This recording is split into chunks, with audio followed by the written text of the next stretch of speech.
Ya, pemirsa, kita awali dengan informasi. Polisi menangkap pelaku pembunuhan terhadap Siva, pemilik toko atau warung di Kecamatan Mekarjaya, Kabupaten Pandeglang, Banten. Pelaku tidak bisa mengelak lantaran aksinya terekam kamera.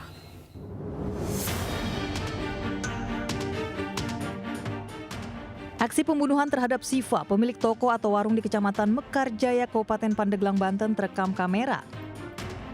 Dari luar jendela terlihat pelaku menyergap korban dari belakang dan menusukkan senjata tajam. Korban kemudian melarikan diri.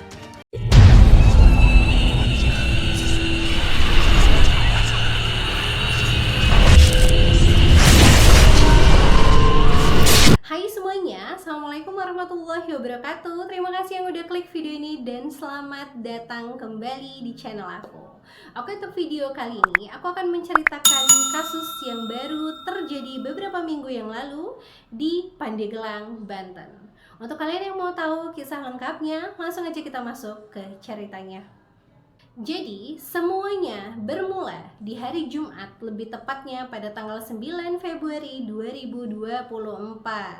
Ada seorang warga yang berniat untuk pergi ke warung berbelanja, tapi sayangnya dia malah mendapati pemandangan yang mengerikan dan membuatnya trauma. Di mana pada saat itu warga ini mendapati sang pemilik toko yang merupakan seorang wanita bernama SF telah tergeletak bersimbah darah dan tidak bernyawa. Atas temuan itu, warga tadi yang niatnya belanja langsung melaporkan kejadian ke warga setempat dan RT setempat juga.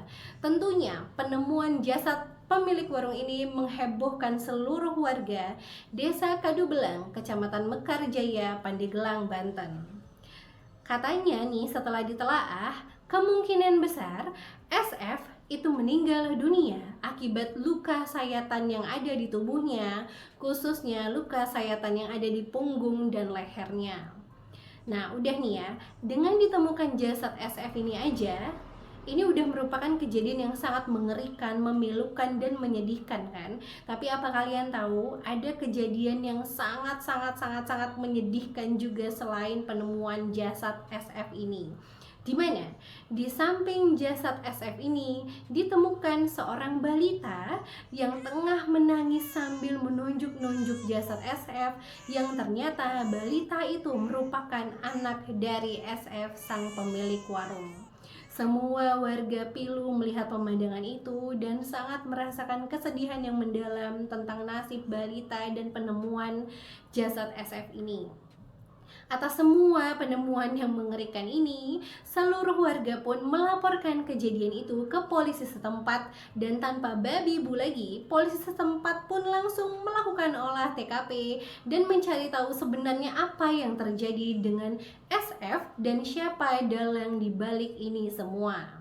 Nah, ketika polisi tengah melakukan penyelidikan, mereka pun mendapati bahwa adanya bukti rekaman CCTV yang menangkap seorang laki-laki yang terlihat buru-buru keluar dari warung dan melarikan diri dari warung secara buru-buru lah, tergesa-gesa gitu loh. Nah, atas penemuan itu mereka pun mencari tahu siapa laki-laki yang ada di dalam video CCTV itu, dan mendapati bahwa laki-laki di video CCTV itu adalah laki-laki yang bernama atau berinisial SY, berusia 19 tahun dan masih duduk di kelas 3 SMA.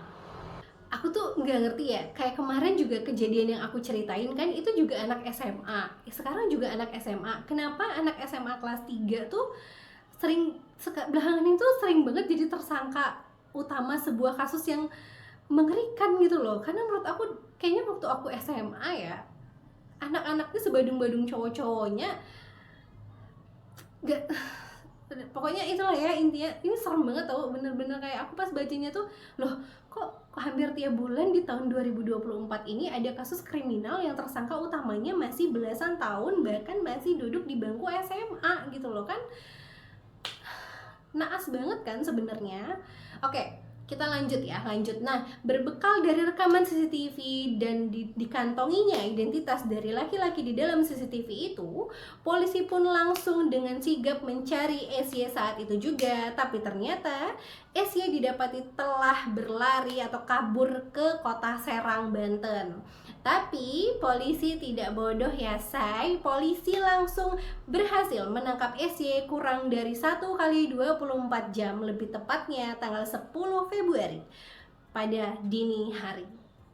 Nah, karena waktu ditangkap atau diringkus si SY ini berontak dan gak mau ditangkap dan mencoba untuk melarikan diri, polisi pun terpaksa menghadiahkannya timah panas di kakinya yang membuat SY tidak berdaya dan dengan gampang diseret langsung sama polisi.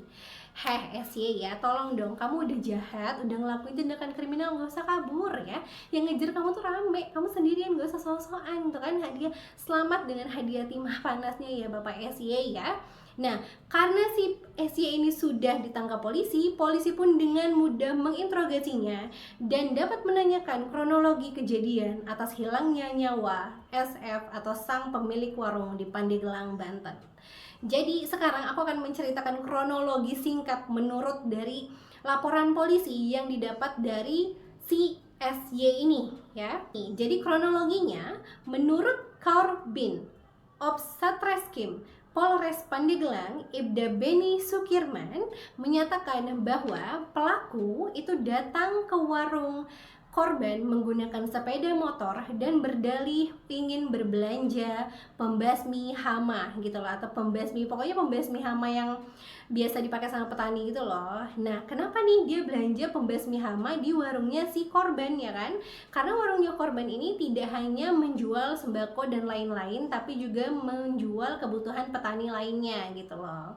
Nah, korban tidak mencurigai kedatangan pelaku sama sekali karena pelaku SY ini merupakan pembeli tetap atau bisa dibilang langganan korban juga gitu loh. Jadi dia tidak menaruh rasa curiga apapun waktu si pelaku datang ke warungnya.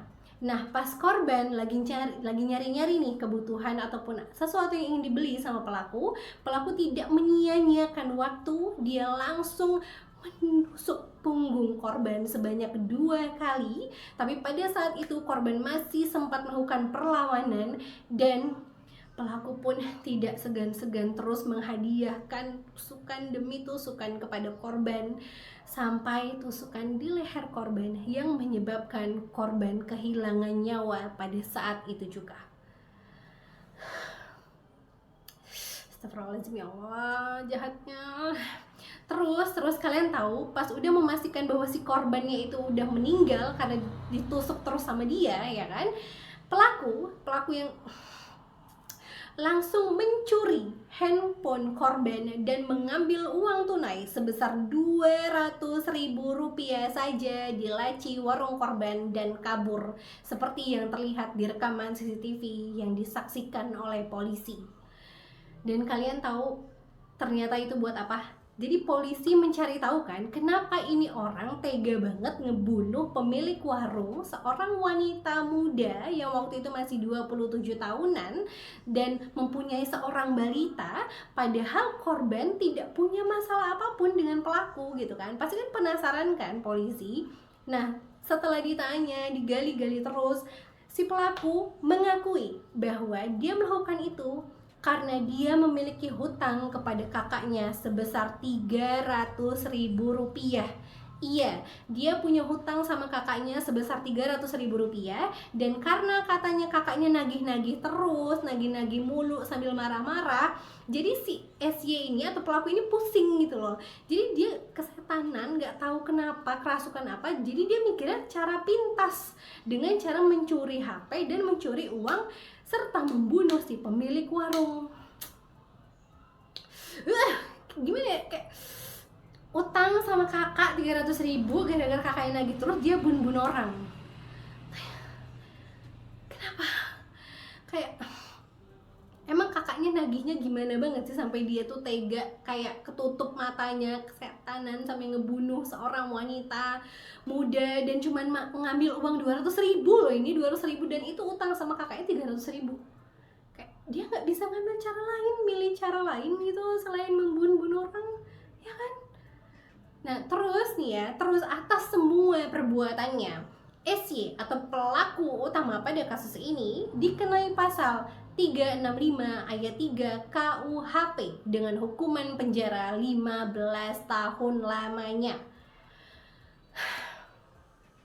menurut kalian gimana sama kisah satu ini? Kalau menurut aku, ini gak ada satupun kasus kriminal yang aku bacain masuk akal di otak aku. Tidak ada satupun kasus kriminal yang aku baca sejauh ini yang aku bawakan nyampe di otak aku, tidak ada.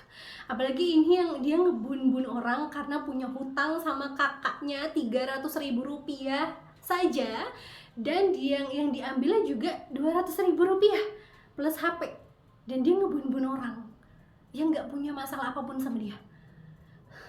Oke, sudah stop emosi say, maaf ya guys. Menurut kalian gimana kasusnya?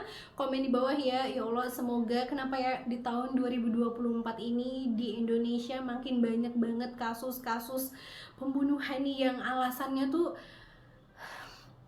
kalau kalian ingat pembunuhan di Kalimantan Timur yang aku bawain kemarin, itu kan alasan pelaku membunuh satu keluarga karena sering berdebat karena masalah sabung ayam. Terus karena si ceweknya yang merupakan mantan pacarnya itu minjem helm 3 hari nggak dibalikin, ya kan?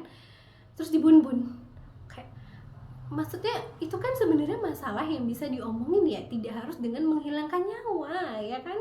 Semoga aja setelah ini tidak ada lagi kasus-kasus demikian di Indonesia dan orang makin sadar bahwa membunuh itu adalah tindakan yang kejam. Woy, stop ngelakuinnya untuk hal-hal yang sepele, ataupun jangan ngelakuin lagi gitu loh. Jangan jadi orang baik. Kalau semakin sulit nemuin orang baik di dunia, setidaknya jadilah salah satunya, ya kan? Ingat. Oke, sekian dulu videonya. Terima kasih yang udah nonton sampai habis. Jangan lupa like videonya kalau kalian suka. Komen-komen di bawah untuk ide-ide video dan saran lainnya. Menurut kalian gimana tentang cerita kali ini? Dan apakah menurut kalian hukuman yang diterima oleh pelaku setimpal dengan apa yang dilakukannya? Komen di bawah ya. Terima kasih. Bye-bye. Assalamualaikum.